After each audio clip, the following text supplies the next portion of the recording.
ওই যে ঢাকা থেকে মাওয়া রোড, পদ্মা সেতুর রোড, ওরে ধলেশ্বরী টোল ফিলা যায় যে গতকালকের ঘটনায় 4 জন লোক কবরে চলে গেল।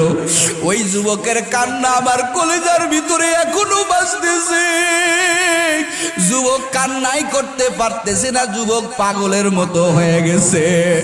যুবক বলে আমি মাদারীপুরে যাব,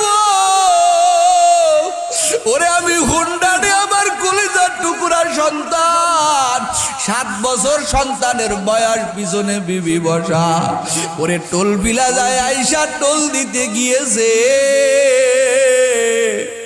টোলু দেওয়া হয়েছে, একটা বাস আইসা পিছন থেকে মেরে দিল। ওই যুবকের কি আমার মাওলার কুদরত, ওরে যুবক বেঁচে গেল চোখের সামনে 1 সেকেন্ডের ব্যাপার, ওরে কলিজার টুকরা সন্তান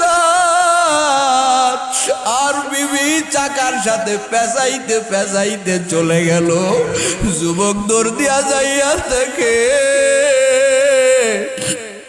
কলিজার সন্তান একটু আগে আব্বু কয়া ডাকছে, এই সন্তান এখন রোডের সাথে মিশে গেল, ওরে চোখ দুটো বাহির হয়ে গেছে, একটা আব্বা ডাক দিতে পারে নাই। যুবক কয় আল্লাহ আমারে কেন বাঁচাইয়া রাখলা, আমার স্ত্রীও নাই, আমার বাবাও নাই, আমি আর কার বাজান কয়া ডাকবো। এই যুবক তো কল্পনা করে নাই, ও নন্দীগ্রামের মুসলমান, ও পর্দার আড়ালের আমার আম্মা জান, এই তো বাহাদুরি রে যুবক, আজকেও নাকি অ্যাক্সিডেন্ট হয়েছে রে বাবা। ওই যে কলরবের এক শিল্পী অ্যাক্সিডেন্টে আইসিইউতে ভর্তি, তো কখন জানি প্রাণটা বাহির হয়ে